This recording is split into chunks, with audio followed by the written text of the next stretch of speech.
Here we go. So welcome again, everyone. We're excited to have Robin Court here with Swallowtail Tours, and I'll just turn it over to you. Great.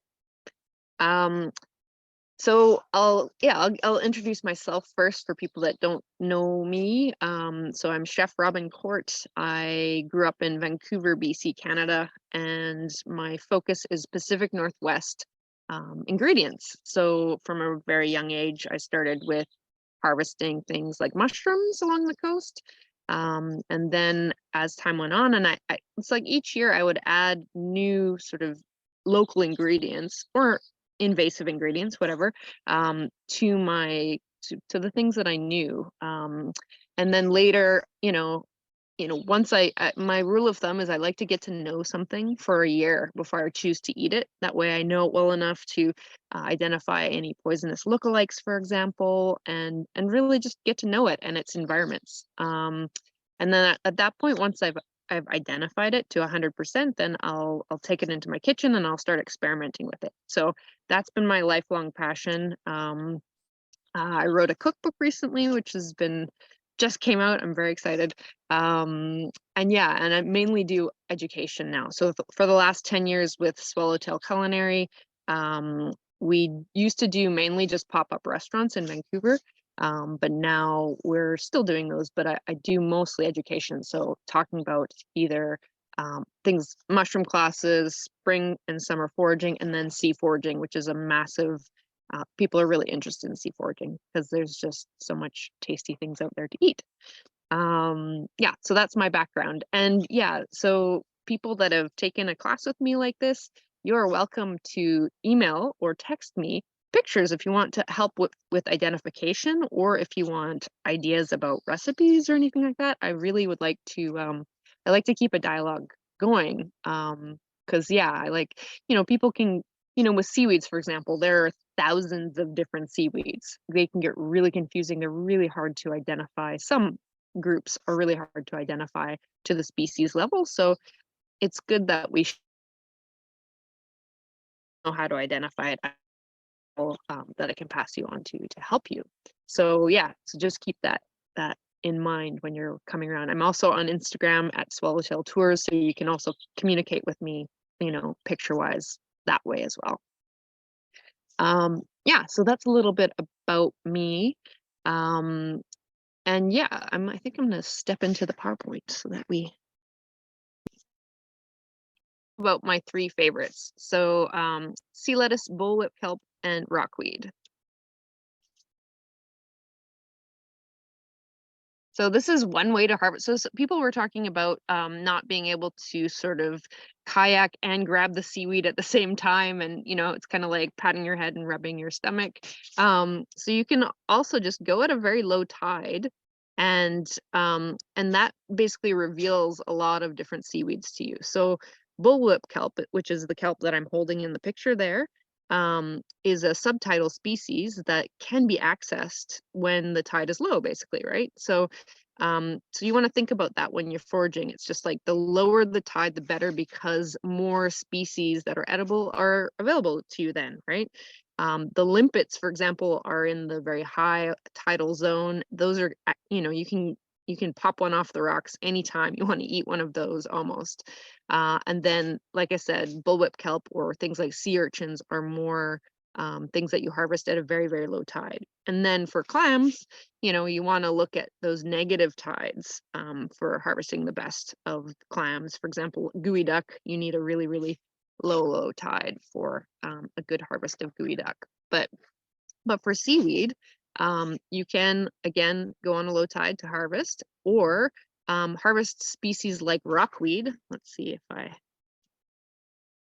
have a picture of rockweed here. Yeah, so these are in the sort of upper to mid intertidal zone, and they are delicious. They are super, super tasty. They also are called bladderwhack in some parts of the world. If you look at the picture on the right here, so I've roasted and smoked my bladderwhack. So it's nice and crispy and crunchy, and you can just top salads or rice or fish with that, and it's delicious. And then let's go back to the kelp. So that's this right here. So it's got a very large float and then a stem like you see there. So there's a long stem and then a holdfast. So when you think about seaweed, that holdfast, the attachment that holds the seaweed onto the rock or whatever that it's attached to, is not a root. So if when a seaweed is pulled up, let's say by an ocean storm or whatever, and then thrown onto the beach, that's actually the most sustainable way to harvest seaweed is stuff that's been thrown up onto the beach. You just want to make sure it looks like it's in really good condition, obviously. So with a brown seaweed, sometimes they'll go green when they rot, whereas a green seaweed like this sea lettuce here will kind of go white when it rots. So it's sort of like, that's why I like to get to know a plant or anything like that for years, because you see it in lots of different forms and you really start to understand what it looks like fresh, for example, right? So harvesting that holdfast that I was talking about earlier, because it's not a root, when things get thrown up onto the beach, the sea rehydrates and good. You just have to be a little bit aware of your water quality in areas for harvesting seaweed. So, make sure you're not near any marinas, you're not near a major urban center, though, my caveat is if there was a zombie apocalypse and I was harvesting somewhere near, let's say, San Francisco or Vancouver, you can eat seaweed from areas that are near cities and stuff like that. But what they do is they retain heavy metals. So long term, those aren't good for you. So when I harvest, I'm usually harvesting out on Galliano Island. It's very clean, clear, crisp, cold water, which makes for some of the best seafood.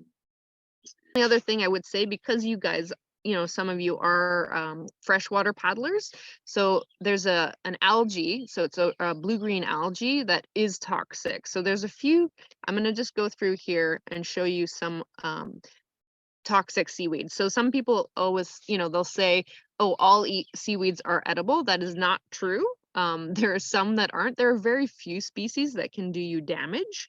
For example, acid kelp sounds really horrible, but it's got little pockets of a very mild acid on them to discourage herbivores. So it's not going to burn you like actual acid from a beaker might, sort of thing, but it's something to be aware about. So before you harvest seaweed that looks anything like these pictures, just make sure you know what species you're harvesting. And the blue-green algae is mainly in lakes and stuff like that. So just don't harvest any of that sort of, kelp that's coming from a lake is probably not something that you want to harvest, basically.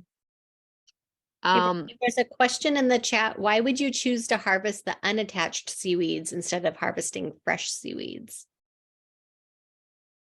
Attached seaweeds provide habitat for so many different creatures.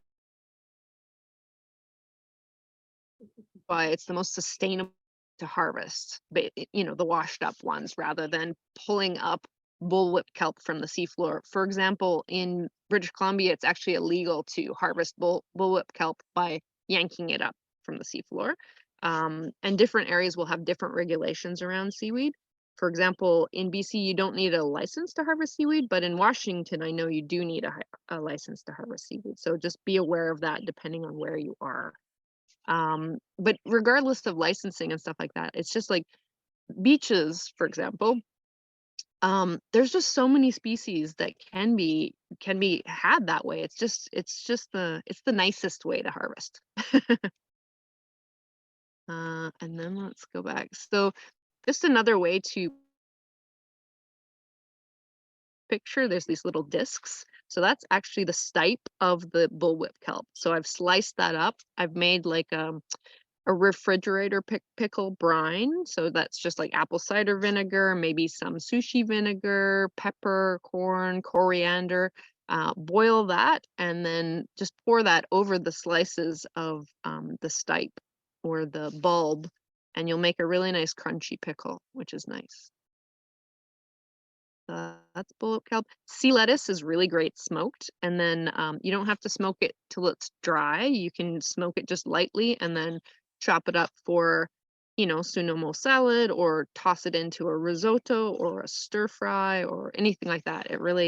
It's quite meaty actually. Once if you smoke seaweed, it more of a meaty sort of taste to it, or a rich taste to it. But popweed, back to this one, this is also a mild sunscreen. So when you pop those little sacks, they're like great skincare. So if you ever, forgot your sunscreen, that is a mild sunscreen that you can replace it with.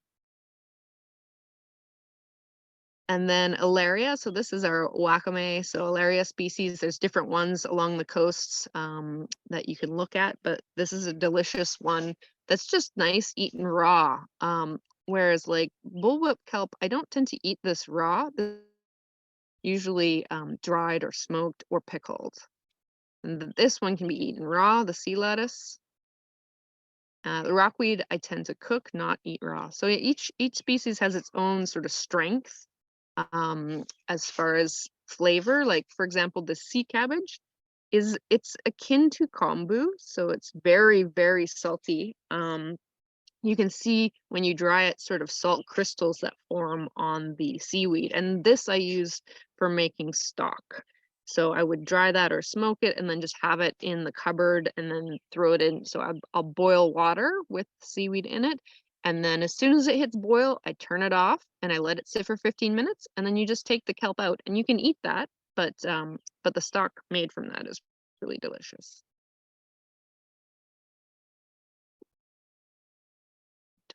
And yeah, so just like this is again a slide a lot about water quality, and especially with bivalves or clams, things that filter the water. It's way more important to have really good water quality with clams and mussels and barnacles as well. Crab is a bit less important to have pure water with, because if you just eat the crab meat, then that's not affected by things like red tide. But if you eat the organs in the crab head, which is called the crab butter, it's a delicacy in lots of different cultures. That I wouldn't eat if you're harvesting near a city, because I know in Vancouver we have lots of docks that you can fish off for crab, get lots of different crab. But I don't tend to eat the head parts if I harvest from those areas. And then that's just a good picture of red tide. So red tide is an algae bloom that happens sometimes in warm months, but they can happen in winter as well. So just be really aware of those things. It's not something that we can actually tell by looking at it. Sometimes the water isn't bright red when a red tide is happening.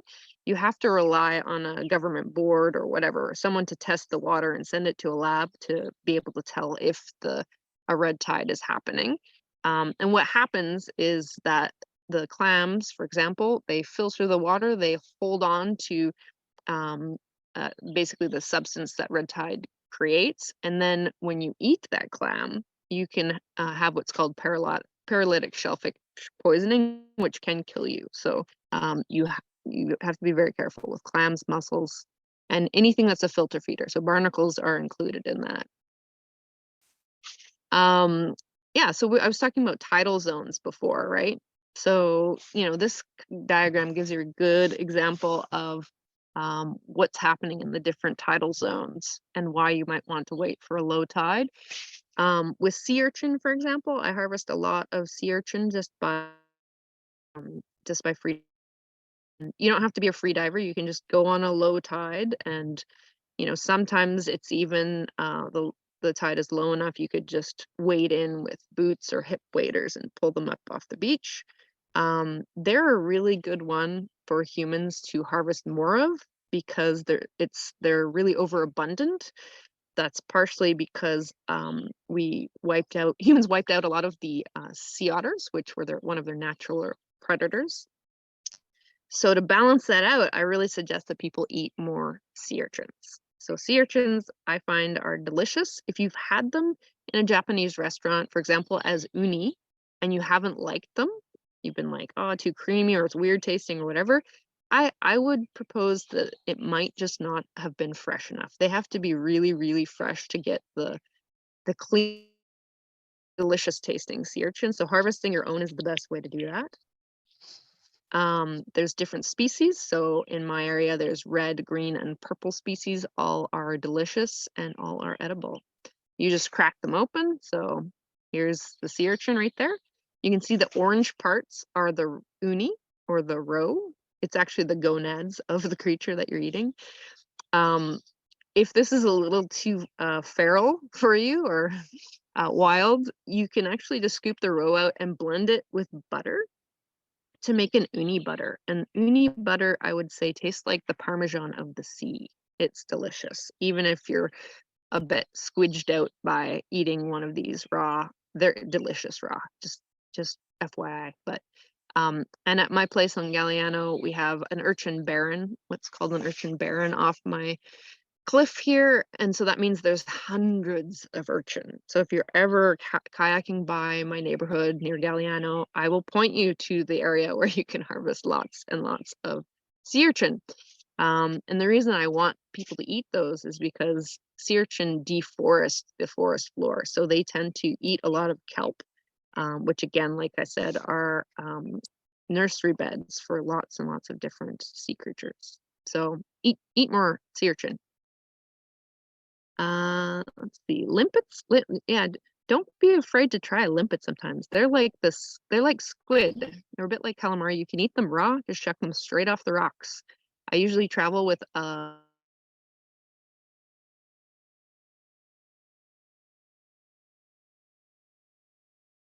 thing like that. And you just flick them Oh, off the rocks. Robin, you cut out again. I heard you usually travel with, and then Oh, okay. So a lime, a shucker, and possibly a knife. So that you're ready for making ceviche anytime you want. Sea cucumber. This one is a really underutilized creature in some cultures anyway. Pacific Northwest, definitely underutilized. The way you eat these is you can slit them open and you can kind of see the inside. Those are the inner muscles of the sea cucumber. So you can slice those off and fry them like clam, and they're good, though quite rich. There's a question? Yeah. Hand raised. How do you harvest the limpets? The limpets, you just so they're in the upper intertidal zone, so you can kind of go anytime. So you're looking for rocky areas, and then react to motion. So they'll function as you're coming up, and they'll suction down onto the rock if they feel your presence. So you kind of have to sneak up, and also they're aware of light, so don't pass your shadow over them or they'll suction down. And then you just take a knife and you just flick them off the rocks and then shuck them. So you just like, you take your knife, you shuck the meat out and eat it straight like that. No problem. And you can eat it raw, or you could like collect a bunch and saute them or whatever you like. And then, so back to the sea cucumber, you can also eat the whole of the sea cucumber. So if you are ever, you know, needing sustenance, these are really great because you can wade in and pick them up at a low tide again, or you could snorkel for them. They're in lots and lots of different environments and they are very nutritious. So there you go. Let's talk about crab. A lot of people have probably eaten crab or harvested their own crab already. There's a red rock species that's a lot in my area. That's at the top. You can see the black tips on the claws tell you it's a red rock. Or there's a Dungeness that's below. So that's with the white tips on the front claws there. The best way to cook a crab, here's a few other crab ones, maybe not as interesting. So my tip for cooking crab is that you shouldn't boil them. And that's partially because it's not a great way to go for the crab. I suggest you butcher them because that's a fast way to go. And also it's when you boil a crab or even steam one, you lose a lot of the flavor of the crab to the water, basically. So as a chef, what I do is I just take the the carapace, so you can see the head that's in this picture. I wrap my hands around the side of that shell, and the other, I sort of press the legs down, and I just rip that back carapace off, and then cut them in half. And it's very fast. It's a very fast way to kill a crab. And then what I do is I throw it into a pot with a little bit of butter and white wine and a bit of garlic. And I put it on medium for about 15 minutes until the meat is white. And there you go. You have like a sauce made already because you'll have all that butter and garlic.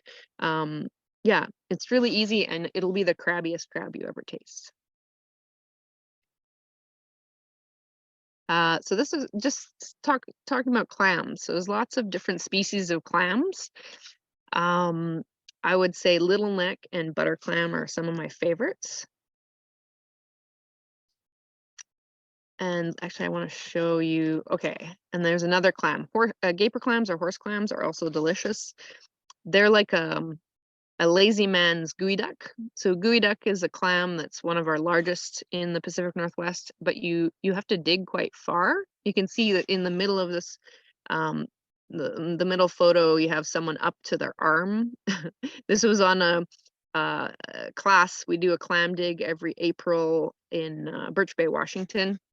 So we were serving food on the beach, and people were harvesting gaper clams for us. Gaper clam, and you could probably get it in about 1 to 2 feet of digging, whereas a geoduck, it could be a meter to more that you'd be digging. So a lot more work. Whereas a gaper clam is just as tasty, I think. You can see on the right is a picture of the ceviche that we made with the gaper clam with siphon, which was delicious. Okay, let's go back a little bit here. So mussels. So I would like to say with mussels, there's a myth out there about cooking mussels, that if you cook a mussel and it comes out, and can you still hear me now? Sorry about I'm super sorry about the unstable connection. I think you're back. But yeah, if it's still closed. Okay, just warn me if I ever, you're doing a great job of warning me if I tap out or if you can't hear me. But yeah, with mussels, if they are closed, tightly closed, and you've cooked them, a lot of people are like, those are dead, throw them away. That is totally incorrect. It's actually a myth that was put out by a French chef in the 70s. Everyone trusts French chefs. But, to explain, you should test your mussels or clams and make sure that they're alive before you cook them. So what you do, you tap it on the counter, you make sure it's tightly closed. If it's either one of those two things, you throw it in to be cooked and you know it's alive, because the clam or mussel, if it's tightly closed, its abductor muscle is holding it shut, and that means it's very alive. So if you cook a mussel and you notice it's closed at the end of the cooking, you just have to cook it a bit longer and it'll generally pop open. So yeah, hopefully that dispels some myths for you. So Robin, you said that it's tightly closed before you cook it, or if it's moving when you tap it? Yeah, so before you tap, basically if your clam is open or your mussel is open, you want to tap it to make closed. You know it's alive because its muscles are holding its shell shut. Is that more clear?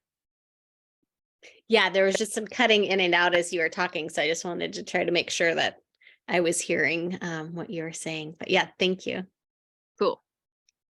Yeah, so just, clams it's a whole large topic, but yeah, just make sure that your water conditions are good, that again, once you've harvested them, you're purging them if they're smaller clam.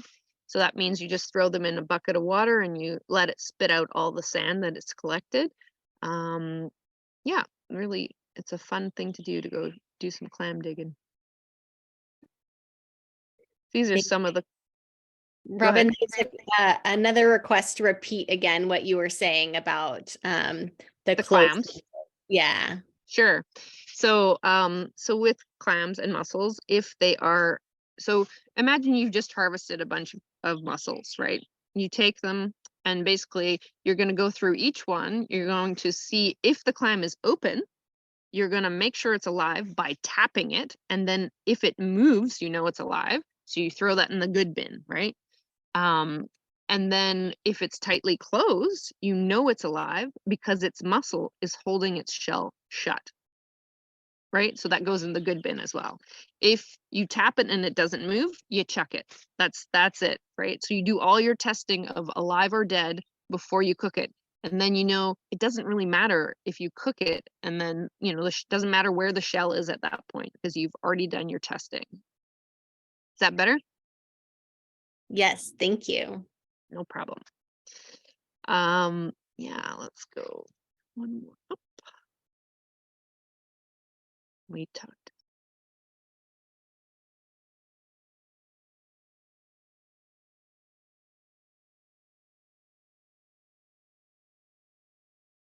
Two types of oysters, I believe on the Pacific coast, but I'm a little bit not sure about as you get way further down towards California.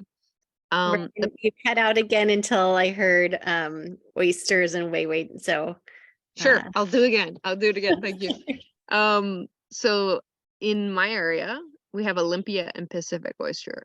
California, I think it's the same all the way down the Pacific Northwest. Someone can correct me if they know differently. The Olympia is our native species. So that we ate a ton of those in the 30s and 40s and nearly wiped them out. So there's a lot less of those left. And I know in BC it's they're endangered, so you can't harvest them.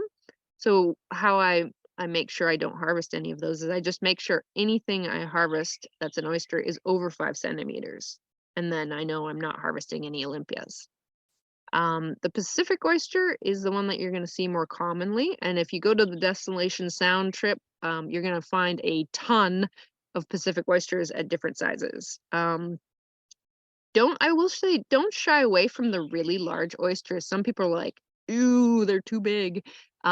Just basically braise them. So they're delicious if you just, you know, put a little soy, a little hazelnut oil, a little rosemary or something like that in a pot with water until it tastes good. And then shuck the big oyster and just poach that lightly for 20 minutes, something like that, and slice it up. They are absolutely, like, I kid you not, it'll be one of the best things you ever eat. So big Pacific oysters are really good. You can find them small as well. You know, like if you go to a restaurant to order oysters, if they're a Pacific oyster or Pacific Coast oyster, like all of the different names that they give to oysters in restaurants, those are just a taste of place. So it's all mainly Pacific oysters. They're just treated in different ways. So when you get, let's say, Marina top drawer or whatever different names you're getting at restaurants for our local oysters, it's all Pacific. Barnacles. I wonder how many a barnacle before. So barnacles, you think of them as very small, mostly because people are used to seeing acorn barnacles, which are really small. But there's lots of really large barnacles that are very tasty. They're related to prawns, so evolutionary wise, so they taste a little bit like that. And as long as you're not harvesting them in the height of summer, because that's when they procreate, so they tend to be a bit less tasty then. I find that's the same with clams and mussels, is that they get funky in summer because they're procreating, and also the water runoff from the different rivers and stuff like that makes the ocean just less clear. So barnacles would be one thing I would try in shoulder seasons or when it's a bit colder out. And yeah, barnacles right off the rock. You can steam them. When I was in Japan, that's the first time I had barnacles. They were just poached in a dashi broth. So that's just kelp and smoked fish as far as a broth. and they're really, really delicious. So thatched barnacles, giant acorn barnacles are also can be the size of your fist. So keep an eye out for those. They're really, really delicious. Gooseneck barnacles. So these like really, really lots of wave action. So they can be very dangerous to harvest because, you know, you might be competing with like, you know, waves crashing on the shore sort of thing. But they're delicious. They're a delicacy in Spain where I did a lot of cooking practice. And they're called percebes there. And here they're just as delicious. So those you just pull off the rocks, you poach them, and then you pull the outer skin of the barnacle off, and then toss them in a bit of olive oil and garlic. They're really good. And for us, I know you know, in Vancouver Island, the outside of Vancouver Island has tons of these. So any sort of rocky shorelines that have open exposed waves might have gooseneck barnacles. You just do have to be aware there's some areas that are having over harvesting problems. So just check your local departments for that. Robin, there's a question about how do you shell the barnacles? So you don't really have to because they're a bit different. Or the barnacles, sorry, not the gooseneck barnacles, or like these ones. These ones? I don't know, Kevin. Both. Both. Okay, so these ones, when you knife, and you could take a knife and a rock or whatever, and you just hammer it, so you hammer the shell off the rock. They're open on the bottom, so you basically just pull the meat out. Whereas this one, when you steam them, so you'll pull them off the rocks, and they'll have this long neck that's kind of rubbery with the shell part at the tip. And so then at that point you poach it, you throw it into the poaching, you know, boil some whatever broth of some sort, throw them in there just for a minute, take them out, and then you'll just peel the skin back and the shell will just come off. And then sea snails, there are a ton of different sea snails as far as species. Some of them carnivorous. So you do have to be concerned with red tide or any sort of sanitary issues with those, because they feed on bivalves, right? So if they feed on mussels and the mussels have any red tide or poisoning happening or have ingested any of that, then they could have a mild chance of getting you sick. So just make sure, again, water quality, right? Sea snails are great because you can just, you know, just boil them very lightly, almost blanch them in seawater. And then if you have a little pin, an easy eat, especially because, you know, there's lots of them.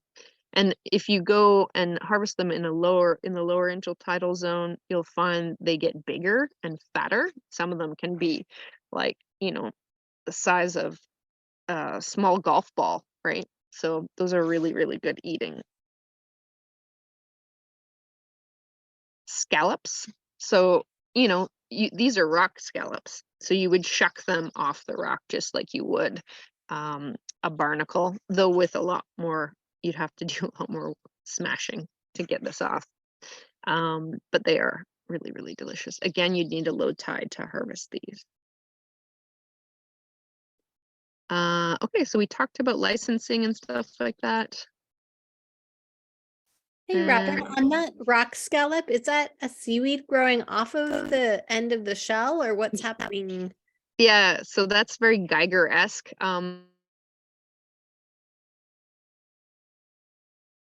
Bullwhip kelp that was tossed up on the beach with the shell. And so I didn't harvest this rock scallop. It was like a sea lion or something, like, I don't know, sea lion or whatever had shucked that off and eaten the meat out of it. But I got to harvest all of the bullwhip kelp that was attached. So you can kind of see all of those were made into pickles, all the stems that are there. And you can see some of the blade back there as well. So it was a good harvest day for me. Yeah. And there's a question in the chat, Robin, are there toxic lookalikes for any of the mussels, clams, or barnacles?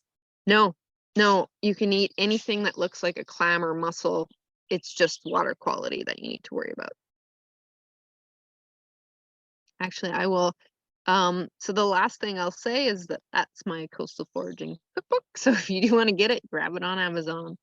And then for anything else, like I said, you can connect with me on Instagram, TikTok, YouTube, or whatever. And we have lots of classes up in Vancouver. If ever anyone's ever up my way, I'd love to see people in person on field trips and stuff like that.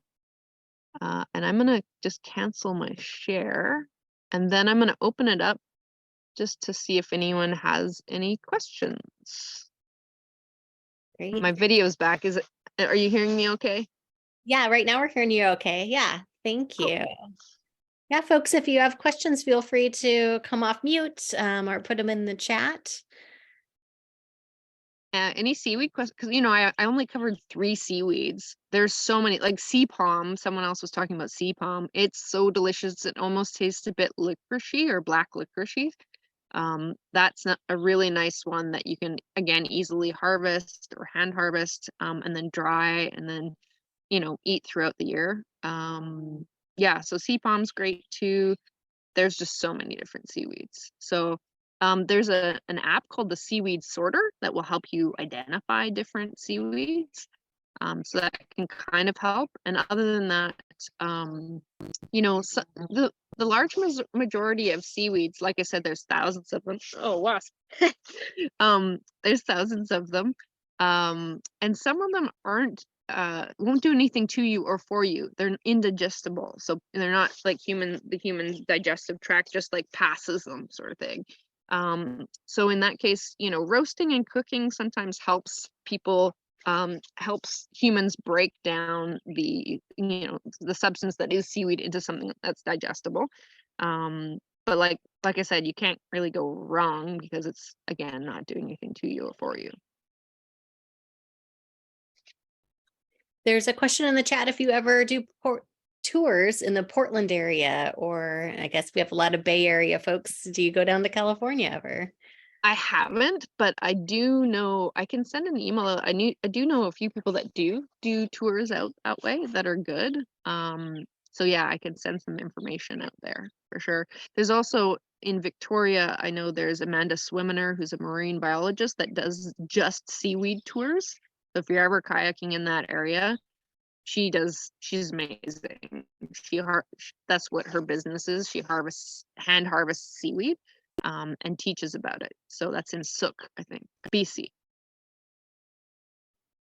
That's great. Another question in the chat. Do you have kayak culinary tours? I don't. No, I don't. I'm very like, I'm building a cabin on Galiano right now. So I'm very like, I spend only 50% of my time teaching right now and the rest is building a cabin. Mm-hmm. Are there any questions that folks want to ask? Nadia, you have your hand up. I was wondering what the shelf life of dried seaweed is. I have a bunch of various seaweeds I harvested, I'm ashamed to say, several years ago that I kind of forgot about, and I dried them, and yeah. Yeah, totally. So yeah, seaweed lasts for as long as you have it dried to the point that it's cracker crisp. There's no moisture in there. You can totally eat those. Yeah, I wouldn't have any problem with eating any of that stuff. It starts losing flavor and getting a bit more stale over time. But yeah, it's not gonna do you any harm for sure. Great, thank you. Mm-hmm. And also, like, just thinking about dried seaweed, it rehydrates super easily. So just again, boil a bit of water and then throw the seaweed in, cover it in water, boil it, and then turn the water off immediately and just let it sit for a little bit to rehydrate. And then yeah, you never want to boil seaweed too long because it just gets mushy and gets weird tasting. So yeah. Perfect. Thank you. No problem. Robin, there's a question in the chat. What are your favorite tools for harvesting? Yeah, like I said, I always carry a pocket knife, shucker, lime. If I'm harvesting uni, then I actually have kitchen tongs that I bring along, mask and snorkel. For my area, wetsuit. It's cold here, so even in summer, I usually have a wetsuit if I'm going to be harvesting for a long period of time. For clams and things like that, you know, for razor clams, a razor clam gun. You know, there's very specific tools of the trade. Buckets with bottoms. The bottoms cut out is always good for horse clam digging, because you can start digging and then put the bucket into the sand hole, and then you can dig deeper and the sand won't sort of collapse into the hole, basically. So it's definitely specific tools. Rakes are good. Spades are good for clam digging. Yeah. Oh yeah, and water shoes.